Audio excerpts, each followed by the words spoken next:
zanin hi July ni somni le pakwa ania sangni somni pakhat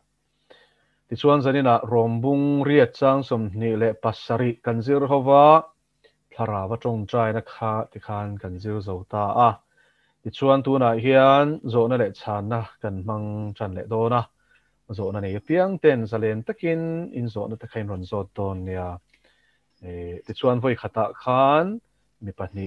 in tong rual lo khan pakhat te ten kan in kian thia manga Zawhna kha kan zo panga chan zo nuwa khanin midangin in Zawhna te kha ron zo vele taula thange ole tu na chuan Zawhna nei te tan hun ka honge kan lo zot ma saberange o ole abung le chang kalawin en lowa vanram chuan be vak ka to ka a be vak a piang te chuan an pong lak thina ni ti kha min lo soifia sak theila kalom viawang hata khanin baptistu Zawhna awatsin vanram chuanin nasataka be na to ka nasataka be tu te chuan an pong lak thina ti lai ong zia chu pathian lalramal lut tura azong song angai zia lali suan suina ni chu chu tongkam sang sangin Bible hun sang sanga hian tarlanin a oma kalpa mai pathian thu boy pui hian thu tak an po ngai lo lali suak Krista po tak tak tur chon a zong zong ngai ni chu chu lali suan a thu pek ro pui bertia le khaziak tuina marka ziak bung som pahni a aron zo chum khan heti hian a changa Deuteronomy mi aron la chuak ani khalai thu kha lalpa i pathian chu i thin lung zong zong in i tharau zong zong in i ril ru zong zong in i chak na zong zong in i mangai tur ani ti thin lung a khada masak per na chan chu kan thin lung kan pe ka hian min nei khovel thila kan pek chon khovel in min nei pathian ne na kan pek pum hlum chon pathian in min nei chu thin lung lua khat tu chuan in kan nun hi hril kan kal na lam kan ti ti du zong kan en du zong kan thian kom du zong a hril vek chen thin lung masaber adot le chon tharau zong sung ina ti le chu chu mihring hi tharau kan nia chu tharau chu dar thlangai mu thei lawa ma se thi huna hianin i taksa chaina chuak ton ani ti chuan van ram emoshem mun apan don ani sol leilok na a omlo purgatory i doctrine a hi phwa chop ani ti kha kan lo shadon ni Bible a khoya ma ain ziak lo ani mi thikhwa ti thu thlung lui le athara soi po hi purgatory angzonga belzi ani lova shem mun Hades emoshe all ti hebrai tonga soi kha soi na tho ani ti kha kan lo she chiang don nia ti chuan chu i mihring kan dam lai nge kan du thlan azir chuanin kan kong zo tura kha kan zo chhota a chulai taka chon kan shia tura chu pathian hian alama hian ril rudik ka kan poem a zong song hian ma hi kan mangem kan duem ti hi shiat per duwa chu nia chu chu thu pek ro pui bera ti reng ani la di so hian i tharau zong zoi na ni chu i pangai tur ni ti adot le chon i ril ru zong song ina ti le chu chu i ngai tu na ram hi ni suang tu na ram ani chu i suang tu na ram a po khan a zong song in lalpa du dan mo pathian du dan nga nung tura i ngai tu nei se na kha se na nia tin i chak na zong zong ti chuanin i taksa a soina ni i taksa tel lovin lalpa roi bol thelo wa thui oi thelo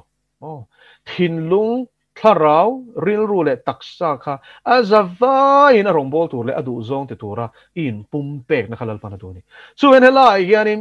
pum pek na lo chu lal pana pom lo ti hi chiang takin siang o chu chu lukabung som pali chang som ni le panga atanga chang som thum pathuma chuanin mi lama nun na ne lama huat lo chuan anu le pa te u nau te tia khala huat ati khai ngem zia lali suak Krista nung azui na tura adal tu ta na setan na mang ani chuan hok hopin lali suak mangai zok tura ni ti na ni chu ama nun nen lam ama mi hring na poina lali suak Krista nung zui aya ama nom na angai to ni chuan chu po chu hok hopa khatia ngai to na ne wanga ma ni poin hok hopa lali suak amangai angai ti na ni chu ven hela ya hian lali suak hian zong zong angai zia tin to pa kan chian lo takin chu tiang bukin mi na nei zong zong kal san lo chon ka zir tir an ni thei lo wanga te top mai ni chu ni helai ma thai ziak iron zo tak inai soi tu ma chu pathian ram chuan na sa taka be na to ka then khat chuan pathian ram chu mi in a han pong lak theim mi van ram hi han be han lak thei ngotem mi hey physical tak khan angia langanin an la adik lo angia langan lak chi ni lawa helai hi chu van ram pathian ku ta tanga ne chu tum hi van tir ko chung nung tak a om to a hlo tling lo chiang khop mai a tan shem mun lal pana siam hi chu van khatiang zonga i ti sa chak na le a nge fin na le thiam na le tharum manga han pong lak lampang a kok lo ti hi chu lucifer a pathian ina pai thla ka tang hianin a chiang ani tro van tir ko mun thoma chena mun khat kha fin na le moi na mangin na hnia alama chan tir ma se khang ho chop khan lal pan le a pai thla chuai mai ni kha với nia hiện kan sia tu ra chu khatiang zong a pong lak lam a soi lo khatiang zong a shil fia ching anom ti po ka lo sia a adik lo pathian thu kan shil fia don reng reng chuanin bible pum pui nen hian a in rem tu ra ni a eng mo lai ber ne na in rem lo chuanin a shil fia dana kha dik lo ti na ni mai chu vain hela hian pong lak a tiom zia chu zong tak tak eng kim dang ai la li suwa thang zok tu te chuan chắc tuan an nun nan chang chin ati na ni chu ma thai bung nga chang thuma chuan kong dang ina soi le a ril ru a re thei te chuan nga thole pathian lal ram chu an ta ni sia ti ni oh chu wangin I blessed are the poor in spirit for theirs is the kingdom of God ati blessed are the poor in spirit ati dei sap tong a chuan chu wangin ril ru ni lovin khala khan kharau re thei na oh pathian cha ka an thara wina pathian cha ngoi na chu zuya buai puya chumi chu ti pui tleno ma chu khovel thil po buai pui hlei theilawa lalpa zong ngat tu te chuan pathian lalram an lu ton ti na ni chu wen helai ma thai sia kina a soi tum taka chu van ram a lu tur chuan zong angai ati na ni alom ome o fia thalu tuke ole ole zo na nei kan lo mem oh hello zo oh samua kalau zo zo yang ne zo na pani kan ne mo apa khat na chu hei quite time ti la ba hianin tharau thiang mi ka be thin ta ti hei thil ti pa te hianin a rei to tam ama ro chu hei ko whisper thin ta ni chu ma se ke ma hianin ari biak ngai hen lang thana asan chu ariya biak ka chonin enge ka thei ma thin ni chu mo hei a ka focus kha lo divert le thin ni chu ka fai ve mega chung tu bula hen ka zak de uthina ti kan tu po hianin enge ka zak phlap thin ni chu mo nga tinge ka thiang lo hei swal be na ni ve thei do ngem ti le mo apa ni na chu Matthew 25 ami 10 virgins chung chang khani ta khada khanin a fing panga ka chuanin sashia kha an la ta kha kham nge nimin zan khanin kha I suabulo I sokebulo thutina khani ta hi internan chu a meaning chu ni ti mi lo shil tai la ma se an mani interpretation khan nei ve the ta kha chu ani chiang ti hei ange asoi tum ta khani ti kha chian thina khan bible tang khan mo hei asoi thei bo mem ti khani ta ani chu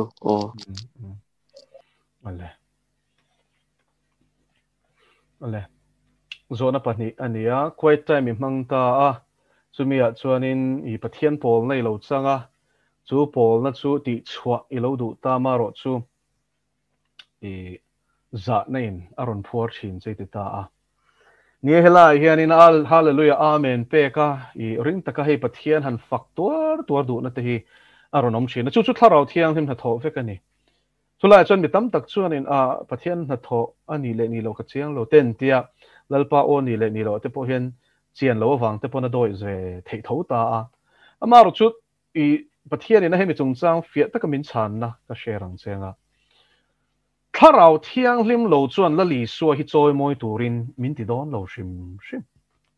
ka seinon leng setan a hian lal I suwa kan pathian nung fak tur hian ke ma ni thok ngai lo da la tum char zo chu wang kha za na ron pe tu le ani theido ne mi ron ti tu po khama thawani ti kha hriat tur ania chu ta tak chuan a be dan tha ber chu lalpan ti ro ati ti maya kha ne dan ol sam berani tin he za na ina min phuar na hi i eden huana bo chiat na chang khan ani chu eden huana chuanin evi na bo chema sa pasal ne na theira elo tur a pe an e ve a chung chu mi ra thu oi lo na le pathian la ka thena kan om na thi na ra lang chiang em masaber chu saruak an ni ti anin sheta khani ama pon saruak an ni an boi pui vak lo an zak lo ti i genesis bung ni chang to per khalo en ro ta khan chiang ta ken hen sia chu wangin chu inga tinge min zia sak kan ti chuanin sualan tluk manun le sualan tluk nun khai khin tur min du wangani khai khin na min pe thlap bai bula hian sualan tluk ma kha chuan saruakin an oma koran na chuang lo ma selin pathian ro pui na thuam ani wanga an ni wang khanin an sak lo re ma selin sualan tluk nuai ro chuan saruak an ni na khanin sheta ti chuanin na thel ten in khu vel ta ni kha chu za na chuan tun thleng point mishing hi min la ti buai renga chu thu tak chawen min chwa zalen the pathian thu kan oi tharau thiang le min ti tur min ti kan ti chi khan za na hin ne inom zel don a tira lam ngai lovin a lam don chuan za na me lovin sualin a beyang chu ni ma seleng thu oi taka paltlang zel na khan thara win anung kan she thiam mem thara wan nun om je hi pathian in ti tur min ti kan ti zel na hi thara wa om chu ni mai varau tum chiam ani lo tharau thiang himin ti tur min ti zel kha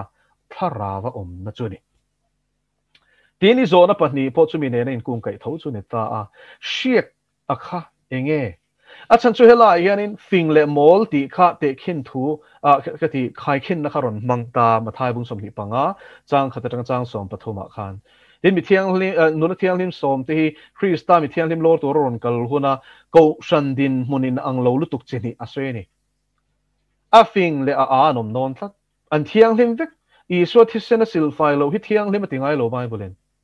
ti chuan khon waran nei vek rong bol na tur khan ma ni phak to gen lal pana pe vek krista a local le don ti pon shia an ringa mo nei tu i so krista muak turin en buat sei vek he chu tiang si fing le an lom thebo om thei thlat a fing te chuan hun tha an in buat sei a te chuan in buat sei na chang an shelo kha khan ta ni chu khoya nge in ziak ti ziak kan ni ti a kan rin lein nga lo hi chuan te ro nia ingai dana nia hi ka ngai dana nia ti a chan the na lai khong ve ta chu vai na zia na lai tak hi a chiarin kan chiar kau ngen luka bung som chang som thum paria ta chang li ni tin an jin pa in kho enga emo aluta tin me che pakhat aming marthi in alo thlenga zo hana kan chiar chuanin bethani khuani hi chu mi chuan lai zon pakhat aneya lai zon ti kan hriat lo takin u naw nu ti la o a ming chu mari ania chu mi chu lalpa ke bula a thu a o helai takini a fing zia chu a thu angai thla a voinia hian mari chan chang lo covid awanga lockdown po mangchang kai lo hi tamzo kan niangem aniang tero chen khat chuan in nia bible chiar nan chan kan la te an ti a har khop pen ti chen khat chuan ni khat ba ka ti pe lo an huwa chuan ti khan mut mai te chu vai la yan mari chu finga i so ke bola thua a thu satlia ni lowa om ola tumani lowa a thu angai thla lali so thu soi kha a thalel em ani zanina yan zona ka zodu chu lal i suwa ina bik na chi i thalelem lalpa o shit hi ingai hlu tak em ingai hlu ni chon mo khu ni peang kan ngai poimo zong te tan chon hun kan pe thei lu tuk ka boy kan ti chung hi chon mo kan ngai poimo tok lo ti na ni mai mishing zia ni chiang ni taro hi chu chuan lam fasha te kan la siam ani chuan kan ngai poimo tok lo ti na ni kan ngai poimo tak tan hi chuan e boy tak chung po hen hun ni kan pe thei lu tuk ringot lali suai ngai poimo tak takani ti lan chwa na chu i thin lungin ada lalani ti lan na chumo atan hun isiam nge nge hun ipenga ke bulai thuanga athu I thalhelanga chuta chona lomlal pana biak don se marthi ro chu rongbol ngutin abuai hle a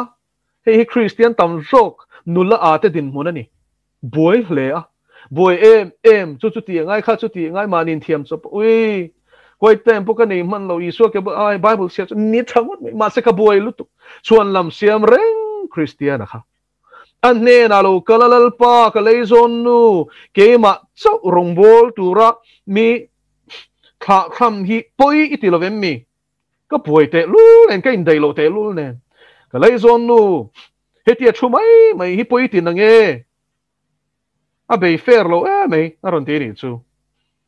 mi pui turin ti ro khai te mo ani te ro Christian tam tak mar thi boy ga boy em rong ka bole ti kal isu tan ber hun pe man mi lo kha ka bible hian finga ti mi lo ni o tin lal pan mar thi thil tam tak ingai toi boy ni hi hadik zanin ai hian chu tiang nun nei ni chuan la li suan zil hawa che thil tam taki ngai to I boy reng ani lom ni lalpa ta na hunin man lo wang khan mo I boy thin tiro inun rama chaw thin tiro ka ro cham tur ka nei lo I ti thin tiro I so ke bula thureng aro thailo lalpa chu fakenom ro se lalpa ne na in pol reng lalpa ne ti chak chi chuan thil pakhat chop apoi mo marin chan tha chu thlanga chan tha le thalo hi omani o una te u marin chan tha chu engmoti ka pe a atilo a thlanga ati du thlanna ni so mari anga lali so ke bola thuthi thlang theya mar thi ang in ti buai mi ini theibok I du thlanna ni hi chu ati lui don lo che pathian lal rama ti lui nom lo chu lak sak tur ani lo ve ti a chang ati tat mai na tero khovel mi ta changa thlir chon ui rongbol na boy malal pa ti chai ti lom mi henu hi no active lu tuk committee ti renga lalpai tan pon huna pe man lo khopina committee a mo khang song ka tu na chong ka ti thei to lo wa ti thei lai kha soi tai la mo chuta chon bol ngai chuta chon mo vai ni hian lalpa na ngai poi mo per cho ke bola thu thi ni chola tura la li so ke bola thu lo hian ting ran chho theyang chola lo hian nge pek tur nei inei thei nan I so ke bola thu chin ro chu lo mari chan chu nula fing chan ani lali so ke bola mi shiat lovin an thu lalpa tan midang enan mut thur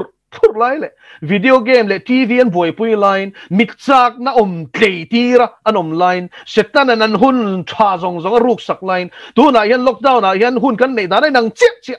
ma se kan man da nang mi lo chen chuan dar ka renga basat la li so ke bola thuin tu po chuan kham lo lal pai bola kala cha min bero thu soiro lal pai chia hoin ka ngai thla an ti line chen khat chuan an man lo re ui ka boy tu we na koi tem po ka ni man lo chu ni ti chuan heng zong zong ni le fing le a ti kham hang si lo wa I ani thei do nem mi in lo ti takin mathai bung sari chang som ya chuan chu ai fia chuan ti hian ron soi le ta ni tu po ati la li suan heng ka thu pek te sia a no enge chuan thu pek chu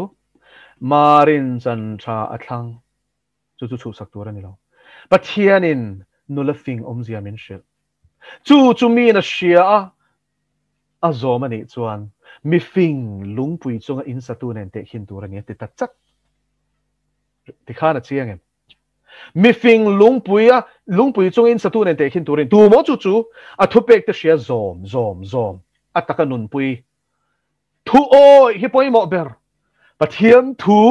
ina min shil shiat chian a zom pe suan si lo chu mo nula ang khan ni don tho chu wang in la li so ke bola thut poi mo zia a ka changa thu chua ki kan tharau choni ti sia ta wanga chu cho la tura na ke bola thu tura tai ma huna lo chung po hunin siam chop zi ngai buai beranu berani chuan di zing dar lia tho mai ro lali suatan hun ipek theinan hun in siam ro i hun man nan chui sia chumi ni theina turatan chuanin engkim khasiam rem ro chu sin pathian chi bai buk nun chu ama kan pol theina turatana hun in siam chang hin hallelujah el pa chu fakiram ro se chu ni thu ka pek te sia a imo zo ma piang chumi fing lung pui chunga in satu ne te hin tur ni chumi in chu khipui ro pui mo tui phone in ron nam sok sok ni ma se rang chim lo emo lung pui chunga rem kat ani wangin helai van pui mo em ni tina thu oi keu khan lung pui chunga in samek tu na hia ni ma se rang ni tina in kha da zel khan chiu dup chunga in sa thu chu shelo tuk a shelo ni lo ma se zom pe lo tu po heng ka thu pek te shia zom pe lo chu zom lo chu mi a chiu vai vut chu in sa tu nen te hin tu ni chu min chu a ngai chi lung pui chu in ron nek tu chi khana ron nek ani to khi pui ro pui mo tui phone ni ron nam sok sok chu in chu sopa a sop chu na sa takani a chima sop chu na sa ka takani aba in thau em te ro lung pui chu in sak kha chu a chim lo reng ain nga na lung pui kristani awangin ni lali suwa ring nun sumo a kebula thut tam hi ni hallelujah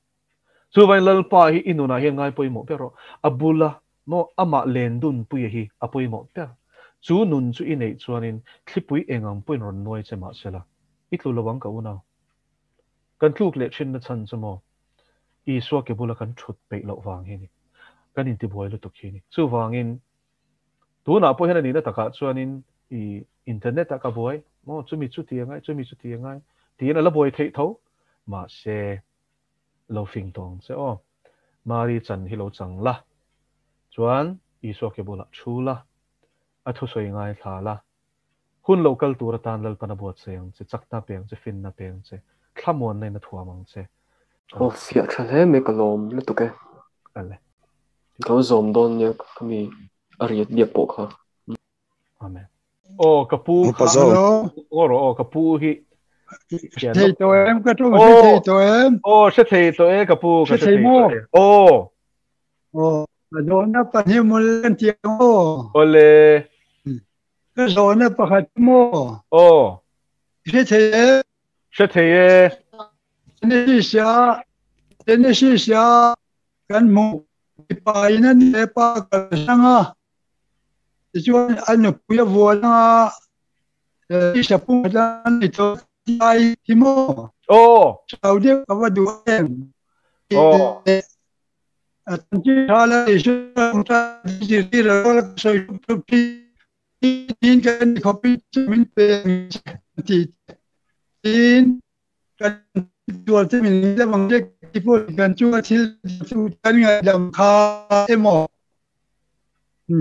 กันปฏิงานบางที่พูดกันอย่างไรจะยังไงOle. Kapuka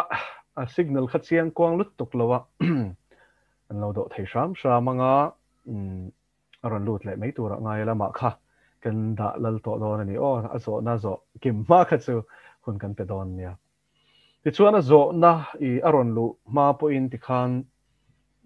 alo aron lu thei hun signal khat siang vak lo ni na langa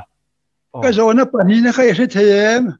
sẽ thấy lal trong trai na khan ni lom mi ni tin kan ei khopin cho min peng che ti le kan nghe kan sual te mi dang kan chung thil ti sual tu te kan ngai damangin nang poin kan thil ti sual ngai damang che ti kha je chef ya do ti na ni mo khang te kha kan pong po soi mai de lom lo mo ka ti thu ni ole ole ni kapu zo na ho hi thu rit pui I pathian thu a chon theological heavyweight vek ania pakhat ama sabera ronzo kha Genesis a khanin ni mi pai na nu le apa kal sananga anu pui awonang atitani khala khanin I mak pachung khung a soi lo ti kha kan soi ma saper teang I khate zonga la kha anamang po hian anom ve ni ya I chu wangin pathian thui ni ma ni du dan da na la koi chi ni lova chung kwa chuan mi pa hi lu ani mi pa hi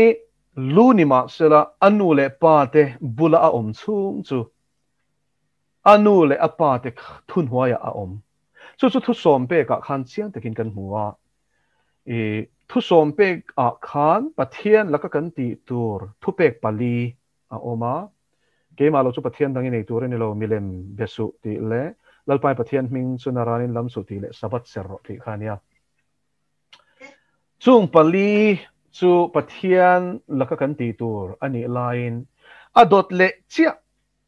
le adot le zel kanen chuan paruk hi chu mishing lama kan ti tur ani chu vain thu som pe ka hian pathian zongzong a hmangai le mishing kan veng te hmangai hi a soi kim vek chu tak chuni mo thu som pek zo mangai to lo ti zir ti na hi anui za thak zok na chan chu ani leng tinge pathian an hmangai anga ing ting an veng an hmangai ta kang mo thu som pe ka khan khang kha soi chiang lo hmangai dan tur soi to a thu thung thara chan hmangai tur ani thu kha aron war to zo kan ni mai ni pathian kan hmangai chona tan kan ren awang milem kan belawang adming an ranin kan lam lawanga a chol ni kan serang mishing kan hmangai ni chon masabera chuan inu le ipa choi moi ro sap chunga chon honor amangani helai choi moi ti hian ka afak chiama fak te hluak renga kha akok lawani ti khalo shephot taila a chan chu helai choi moi ti zia chu FSC bung ruka khan tirko polan chung ko dan turin real ball dan tur ko shan te na le kha thona khanin fia takin ron ziak ta no pang ti ulal pa chon in nu le pa te thu zom ro u chu thu pek tiam ni masaberani inu le pa choi mo ro atita ni ti chuan tan thang le hian dam rei pokang no pang phei chuan kan vong vek ang chu kha chang kha te ro ti chuan hela hian kan soi du chu nu le pa thazar noya mi pa a chung chu nu le pa te thu nei na noya a omani anu le pa a choi moi turani ma se chung kwa adin don chuan anu le pa kal sanang tia khanin in dan angai ti na ani theya ma se ni kher lowani khala khan a soyom zia zok chu kal sanang ti zia chu kha thu nei na hnuaya nu le pa te thu nei na hnuaya a oma kha a chua kanga ama in chung kwa adin to anga chu chung kwa a chuan chu mi pa chu lu bera ni tong ti na ni hei hi poimo lutuk chung ko tam tak boy na ni an fa te na chung kwan din to nu le pa engkim an chung ko dan rel sak tum an oma wang hian hei hi pathian thuk kala ni ti hi chiang takin zanina ka soidu in fa te kha in bula an omani po in chung ko adin to a nupui anei to a fa te nei to ni chuan in thu nei na hnuai mo in du he ta no pang anga engkima in en kol shin a ni to lovin patling ani to a chung ko adin to a ti chuan amma in chung ko din anga nang ni na chung ko in din ang che khana din thar ve to ani he lai pathian thu je hi kan man fu hi van ngai en tero chu ta chuan amma in an chung ko in rail ball da na khachu a rail to turani chung ko pa ber lu ani nangin ti chuan krista lu an em ti lai khachu kan discussion ani lo vain khalai khachu chumdanga ka soi fia to tho wangin soi ngai lo kan da deuh hlekanga mi pa kha chung kwa adin thar to ni chu ti chuan anu pui avuanang tiom zia chu chung ko din turin ma ala to thu a thlung to me che pakhat ne pathian ina azom ne khalai kha poimo lo to christian chung ko kan soi mek ti chuan chu me che pathian ina pek nen chuan ewi adamata na pathian ina siama peng khan chu nu nen chuanin chu me che nen chuan chung kwan dinanga ti chuan anu le pa kal san tiom zia chu kha thu nei na nu le pa te thu nei na hnuai tang khan om to lovin amma in chung kwa adin ve to don ani chumi wang ero chuanin nu le pa te khangai sak to mi lovin enga ma ngai to turani lova atui thar mi turani ti na lamani mi lo anu le pa a choi moi mo angai poimo na khachu le angai hlut na le azza na khachu a bo reng lo ka pathian thu kha abo pel turan ni chuan lo chu la li suan zuta ho po khanim pathian thu kalin mishing thu ro che khan lo in zir tira chân sin thamar ka zia ka chuan chu thuro chia mishing tradition siam cho pathian thu om mi lo mai pon lovin pathian thu kal zo ka chu aramai chong chuan korban anti ni chu korban om zia chu anin zirti dana chuan farisai ho te khanin tho lom hi temple chu ti zat in ron thla ka ni chuan in nu le pa te choi moi ti khanin an tar nu en kol ti te kha a en a ko fek kan mangai tur ni mo tar in da te pathian thu mi lo sa pho chuan khu an da chan to ko mo ti chuanin i khatiang ni lova an nu le pa te mangai en ko la kha mo an ti nge tur ni chu la li suan he mi chung chang soi fia na hena ron soi fia em ta a i nu pui nei to po ni ro sek sek anu le pa kha angai poi mo in a en kolin mangai takin en kol tur ni ti chuan chu ta chuanin korban an ti chu ta chuan tho lom chu ti za chu temple la in ron thla ka ni chuan in nu le pa te chom tura i mo phur na in nei thu som pe ka paruk na kha in zo mangai to lo ti na lo zir ti thina ni chu la li suan a khak nge ni kha enga tinge mishing thoro chia pathian thu bo che tur zonga mo pathian thu i ngai poi mo lo turin mishing thoro chen zir ti tin a khak ani kha chu wangin nupui ane wang khanin ngai sak to mi lo tur lam ni lovin chung ko rel bol na chuanin pa ber chan a chang to a anu le pa ten chu thu nei na manga an lo en kol chi nang che chuan amma in chung kwa din to china chuanin a en kol to turani tina ni anin dang the ni chuan du thu samani ma selangin khalai kha chuanin chung ko tin din munai nang lova e amaro chu indan thei chuan chung kwa din thar to chuan kha kha chu thil tha chuani amaro chu khalai khan nge tiang zongin a soi thei chuang lova amaro chu khalai soi tum tak ero kha chu ni e teni zona pani na khan lu chhota ela zona pani na chu mathai bung ruk ami khania na zirti te ning tia chung chai tur nge min zirti vero baptist tu zo hana chuan zirti te e chung chai dan tur zirti sian tia chuan li so khan ron nge na ni chu tian ngen na chuan li suan a zirti te kha chung chai dan tur kha a zirti ve ta ni chu e kan pa van mi mo ming zam ro se ram lo thleng ro se du zong van an ti le min ti ro se ni tin kan ei khopin cho min peng che enge ni tin kan ei khopin cho min peng che he ti sa cho hi mi sei ani per lo tro la li su chuan in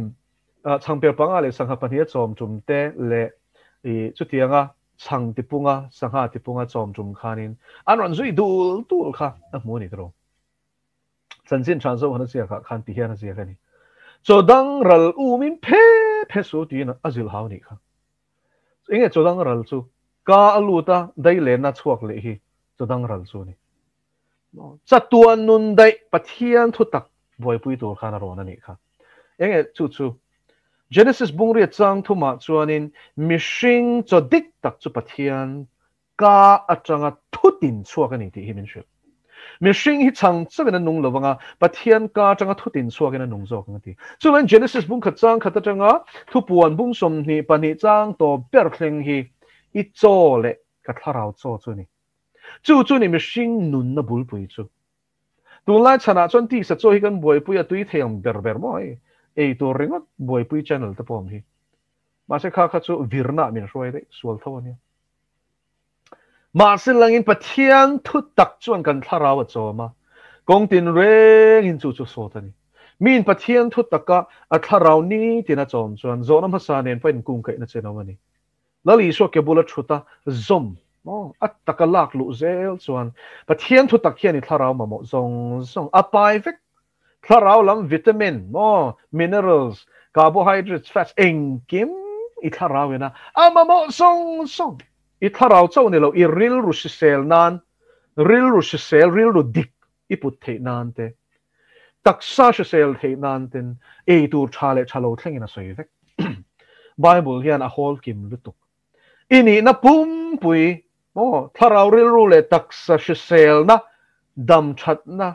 khang kong khamin ko mu fe kani chu wangin chu pathian thu chu ani helai la li suan ni tin kan ei khop cho min peng che tia chong chai tur kan pa ne na chong chai dan min zil ti chu ma a soyom je chu chumi na e to chuanin e le in kha boi pui ngai don lo pathian chi mi chok khon ka mungai lo ti khalal davidan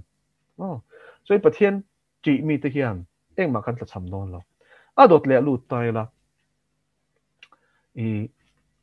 kan chu thil ti sual tu te kan ngai da mangin mo kan ngai da mangin nang point kan thil ti sual te ngai da mang che ti lai ta ke hi chu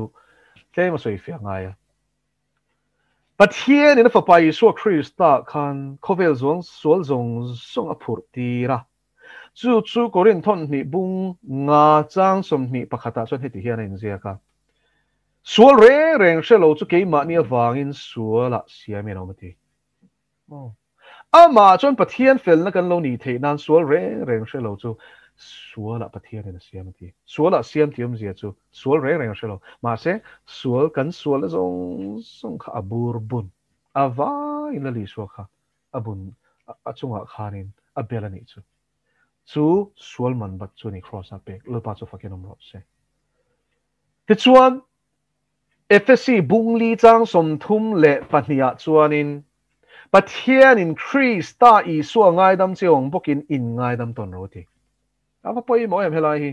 eng wangin nge u na wi ngai damang pathian in a fa pai sual tam tak I cher sen lo angai dam to che wangin nang poi ni u na ngai dam ro athi ni chu enga tinge mi dang ngai dam hi har kan ti em kan shem kan dik na kan ena kan sunga ti dik lo ni kan shia ti dik lo kan ngai to a thiam kan in chan tir boxi an mani thiam lo kan chan tir boxi ngai dam har em lo ma se yen lo turian ani una ngai dam na hi mo cross a in chan ifel zia le thiam chan zia I clear mo isual zia thiam chang thei thot lo ini zia hi lo clear ve ro le Isaya chuan bung som ruk le palina chuanin kan thil ti that ber po lalpa mit mua chuan pon chenang khayang le kan ti khalai soi tum taka khakan suenga translator ti hian an let she deu ni a soyom zia chu stay free me chia na man to a thabi thisen luang chuak kai liam luam soina ni menstrual clot ani chu ni ani na taka chuan a soi tum chu hebrai chonga chuan chumi chu tu man mo an chuang ngai lo tiro kan thil ti that ber po lalpa ma chu ni chuin lalpa ma hian eng ma chuan tur kan nei lawa kan sual awanga thi tur vek kan ni chu fa pa min ngai dam ani chuan tunge mo ngai dam lo tur kan ni le ma thai bung som paria da chu na li suan avan soi chiang em boy apu in a talent tam tak abat apu la ka abat angai dam sak ngai dam kho ngai adi la wanga ngai dam sak kha a chua ka boy pui cheng za lek ang ba kha a thama mi rul ngal ro atia mi za ngai la nakina ka rulang che kala rem chang ri lo tia kho ngai dil point ama na pu ne na ngai dam dilang bok khan kho ngai dil bok khan a kho ngai du lo tu na min pelo ani chuan atia chuanin tan ina va khung ta ni khado a boy pui ten sualan ti lo tu ka pu ne nan ba hek ta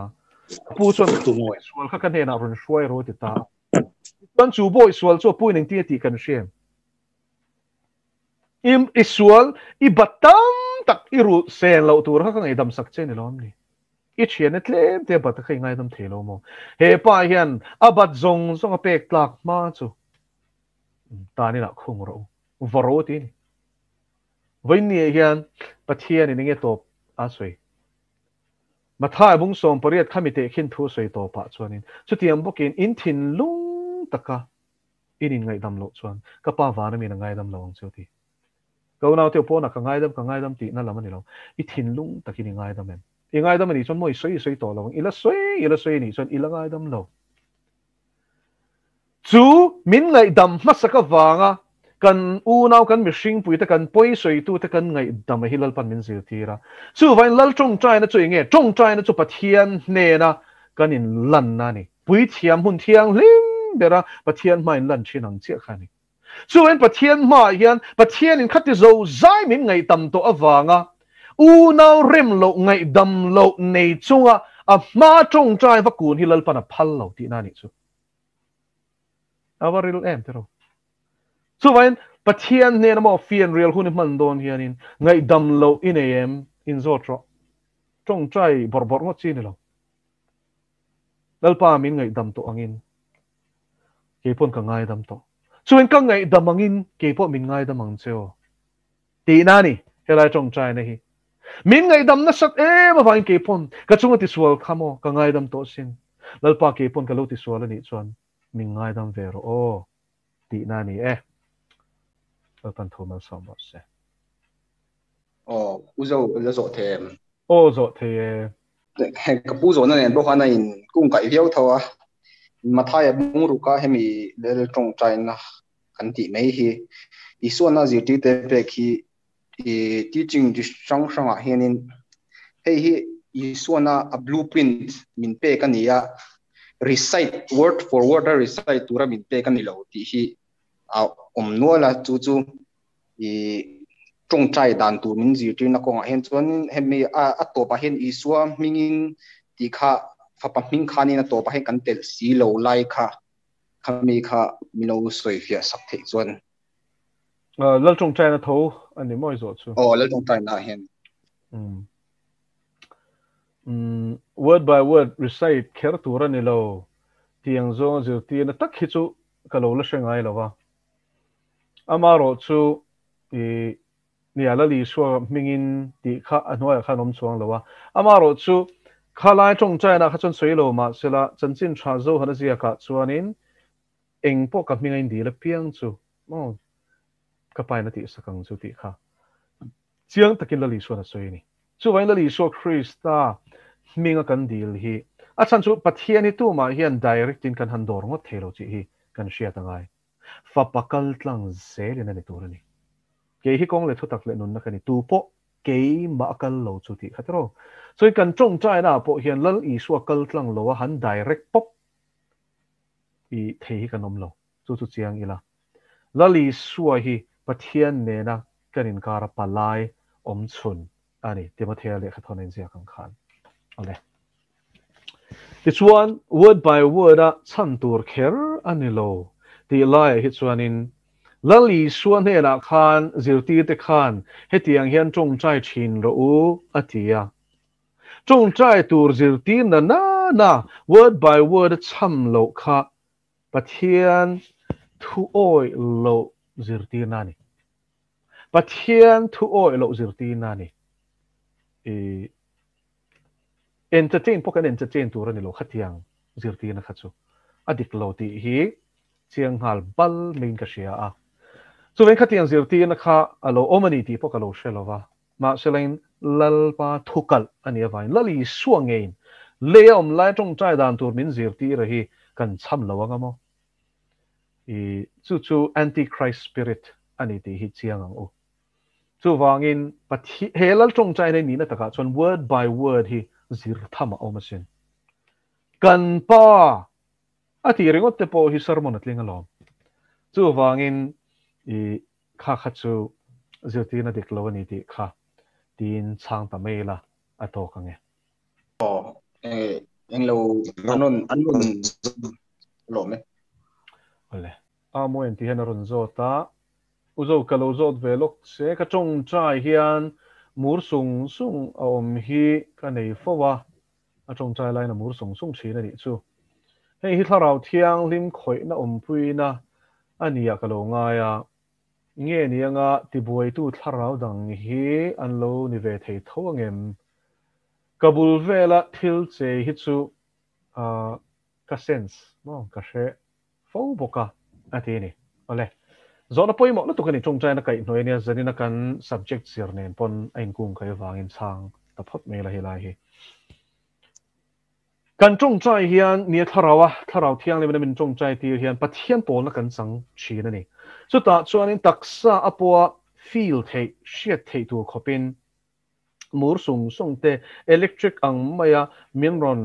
fan chuak hit chuai ang chi te hi aum ve chi na ni chu tharau thiang lim min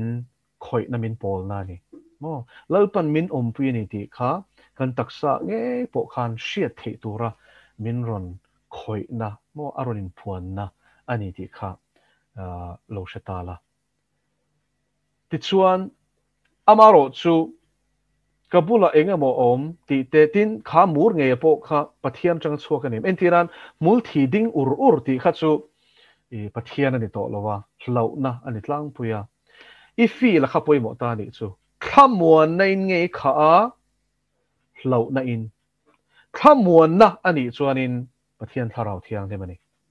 hlau na ani chuan tharau sual ani tin ibula cheve la kha iril ro la peng tu ani chuan ram huai ni I ngai sak vak tu su pathian betur khan chang sok mai ro a chan chu pathian kan biak khu nei hi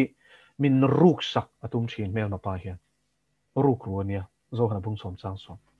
chu vain pathian ena ding taka in po taka kanin betur hi angai ngam lova chu kan tharau nun chakna thuruk ani ti ria ta wang hian the to pamin tu ti boy hi athil tum pakhat ani lau na mangina be theya tin rilo la peng tu pona be theya chi shangin ngai tu na ron lu thut te po awmang khang zong zonga khanin lalpa hi ding taka betura chan lak hi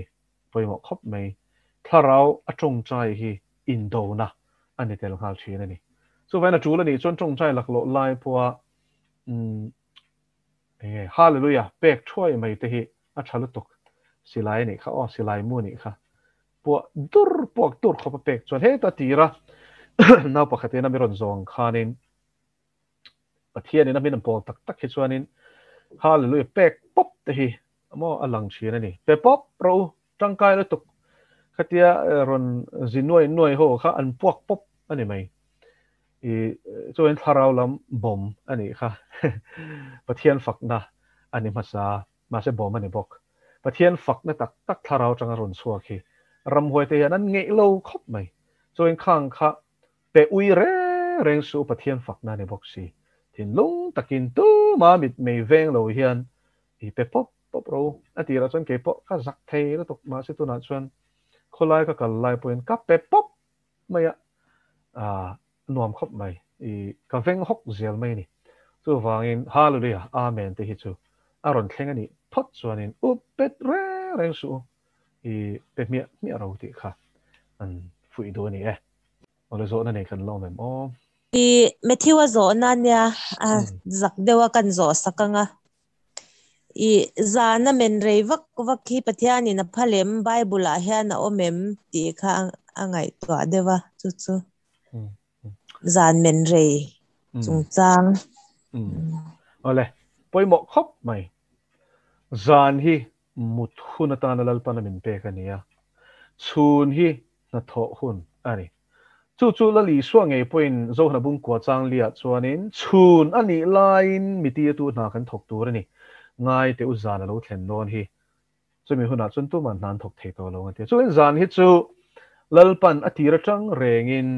chol na huna ta na min siam sakania chu tak chu mel ma pa se ta ne hian kan nun phung zong song ti dang lama kan sel na thenga min ruk saka min ti chet sak fek atum na man ro pakhat chu zana men rei vak hi ni helai hianin itak sa pathian na siam dan kha sam ziak tu chuanin mak tak le hlaom tak siam ka ni atia mak em mai chu kan taksa hian kan ta na shisel turang zong engkim mai hilal pa hian alo duang lut sa vek mishing vada chop ni lo hian entiran zandariat borvel khwathim to so ka nei to chuanin muta chhuak hu ni omani chumi zia chu kha mut hun ani ti na ni ti chuan chu ma se I bo pelan ni chuanin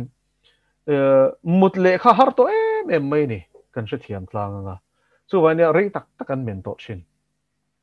ti chuan zana rei tak kan menga chunan mule thluk a then khat chu wangin I zan hi mut hun atana min pe kangin mut nan man tur chun na tho hun atana min pe kangin mut lo tur na tho tur ani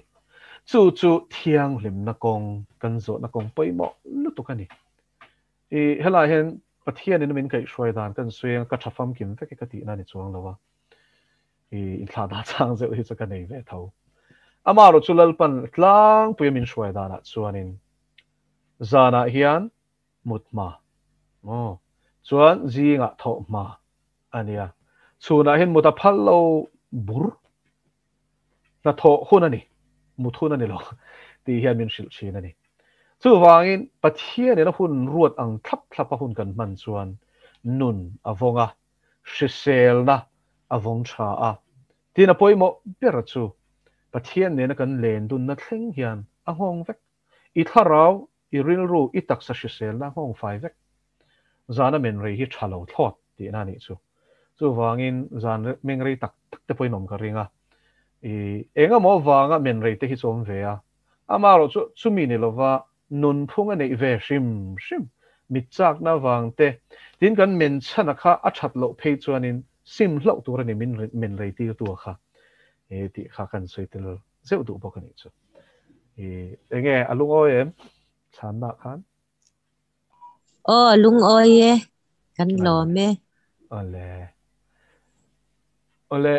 rem pu khan zo nei zo do ma se hi du hianin ka connection tha si lawa chat lama hian ka ron type me nge ti ron zo ta hi kan chang le lok nge ron zo ma sa zo kan I wangin ole du hianin zo na ron zo chu korin thon ni na bunga chang ni atanga chang li ami sin thua ati tak hi enge om zia niang kan dam lai hian sin thua hi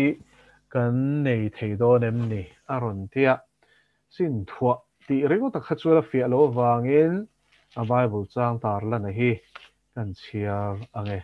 korin khwami te hena tir ko pole le kha thon pan ni na bunga chang ni atanga chang li ani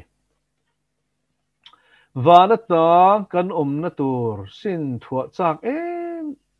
min hemi ina hian kan room tak meu si china chutianga sinin ila saruakin kan lawang keini he na te hi rit phurin kan room tak set si sin lova kan du wang ani lova sin thua kan du wang ani zok thi thei hi nun na lem zo in a thei nan ole hela hianin nie tir ko pole hian metaphor kan tiang hi aron mang ta te khin thu kan tiang choma mi zo chunga chuanin thil dang de soinan khan aron mang ta vana ta kan na tur sin thua chak min atiom zia chu van ram khen mai po ni lovin ro pui na taksa apathian ni na min thuam hun tur hi kan chak ati ni chu ring tu zong zong na kan chak tur po ni van ram ngai lo khopin hoi he khovela hian tle kan in zir tir lek in ka share chen khata chuan film khuranga in ka share van ram hian kan vil ru ngat tlat turin bible son min zir tir ani lali son min zir tir tir ko polan min zir tira lali so chon mathai bung saria chuan le suru le tuye kena nei chet the na ru ten an re pon ru the na in tan ro te khol khom chu vana suru le tuye kena nei chet the lo na ru ten an re pon ru the lo na khol khom zo ro ti bung ruk ni zo hin ka she chuan kolosa bung thum chang khata chang thuma chuan le thiloma te chon in ru hat chula vana thiloma te chon hat zo ro pa din lama christaum na thiloma te chon ati ni chu nga na taka chu enge kan ti chuanin sin thu atiom zia chu he taksa hero pui na taksa in lalpana la thlak ton ani sumi chu chak min hemi ina hian atiom zia chu in atia khanin taksa hi in angin ron swe ni ta hian chu vain angial anga in anga lak tur ni lo kha a taksa mishing taksa he le taksa vai vota tanga siam asoina nia hian ka enge hemi tak ina hian kan room tak meu si china ti so khofela ring tu te chuan van ro puina apathian ina min thuam hun ro puina taksa min pek hun khalelin nga khalelin he le taksa hian kan room ati na ni chu ven sin ti kha pathian in ro puina taksa in rinom takati thlenga rong bol tu te chu ro puina taksa min na thuam don chu mi base na no tak ring tu te na kan nei chu aron soina ni ole tu na rem pu khan han zot pe ta la thang zanin thu pui rawang rang sit ka he ta thang de una la kain thang ngong reng khop me ni ro hun lai han kha ti dei da christian te khati du dai na nom sawa ka mikal ze da han he ta constantine khan ai ro christian na ina rom culture ai na sar tuk tur kha kami ka amuranga kami bil khan Christian ka Roma akai luta tidu da na ata ha chan chua ka chumi Roman Catholic adin nin ka khia ka lo khia dan chon amai ro chu ma jani sar mana khan AD parukna itin ka khia Muslim ho din tu anga khan ko Catholic khai itile dei to boxi kha ka se thiam lo de wa dai khan he ta khan lo to ami ti chu chu ka ran zat le dak nia Catholic ocean hi abul achu Constantine kha ania tin Constantine kha ni nia Edict of Milan chu AD zathum le som panga ning ka shia ka swal shet mai the ma se atam lawanga swal de ni pon AD som zathum som panga khanin Edict of Milan pa sa chu tolerance for Christians anita romlal huam chunga Christian zong te ti du da na romlal inni ro changa romlal sang hnuaya an lo ti du da na china kha ti to pa kha thu kha pasta ni chu Christian na chan chuak anga alan rual khanin milem biak na ni pathian bia ania chu thi ni thangin asim lawani ti kha a history ama chan chin kan zil chen chuanin kan hmuwa chu wain chu ni pathian biak na thil tam tak chu aron la lut ta ani nie Catholic ocean hianin Islam po hi anma ni political agenda ti hlotling turin an din ani ti hi chu awm ve ni achan chu anupui Muhammad anupui kha Catholic monastery nan ni lai ania chu antira political agenda ni ta anni ho kha Arabic ho kha anma ni thiltum an tharum thona chan chu ko shanina khatiawati vak rem do na lai khan anma ni kha ruai turin chu nu chu ama vachen tur khan an tir tia khichu awm ve ni chu Catholic monk ngeina aron puan chua ania Catholic ko shanina nasataka atrena evangelical ko shante lu chila ti chevek tura atir training a pe kha ania chumi ngei chuanin chu thuruk an archives Vatican library atanga athil chia le mo chu aron tar langani ama chu Spanish ania chu wangin I khami akha chu source chang chuanin ka soini ti kha zanina hin karon tar lang duwa so in AD palina khan die Constantine kha chona din nge ya AD paruk na khanin Islam apiang ani ti chu kan shia ma selangin atam zo ka chanen tinan people of the mosque ti Islam chung chang Islam ronin her chwa dan soina chuanin Catholic connection kha chuan sei don lo shim shiman shelo shim shima he chu enge archives mi tu mo big mo access ni tak tan lo chuan khang kha anzuk chia thelo ani mi pui mi mirtan hianin Vatican an library le an archive section tam tak hi accessible lo an hong lo mi pui tan hian an hong lo shim ti hi kan lo shadon nia an ma ni mi le sa zinga nge po hianin enge ni na sang tak le khatiang ni tan lo kha chuanin azuk po mai thelo ti kha kan shadon nia chang thawa ma se hey lo edi palina edi parukna iti te muslim kha din ani kha Constantine hun ka he ta edi se ta akal le fet nu khan ni de khan ka khria kha na ka buina de tak chu Constantine khan nung Constantine nung lo ve edi palina chu entiran BC chu heti zongin enge 1 2 3 4 BC ni ta wana kha ke ma ni lam hun na ni chu chuanin za ni zathum ni chuanin hlatel thuthung lui hun lama kalta chuan Ethiopian atang khan AD chuan chut ta zali kha chu he tu na kan hun atang kan en chuanin amasa jok chuan zaruk kha chu anu nu ke ma ni hun nai jok o khalai te khai lo boy ni mo khalai chu ka thowa ka ti zo ka chu mo AD parukna Muslim jena ni chuan he ta kha AD somli chovel de khan Constantine kha AD tho ni chu khan di kha ka the dau si ka lo fresh wal jok nge ka ti AD palina lang chu AD palina lo lan to chu atika ni chu dike tin setana tirni ka khiamo Constantine kha khian dan chun mei me ole ka lo me ole ni chiang e chu la li so nge pon ma thai bung som pathuma khan bu lem tu chu mi suala ni ati chu soi chiang e atir ko ani e dike ole tikhan zanina zona le Chhanna hun chu kan lo ti top lenga lalpana thu kan ti ri song song te soi tu le ngai thatu tan kan zawai tan mal min som sak ro se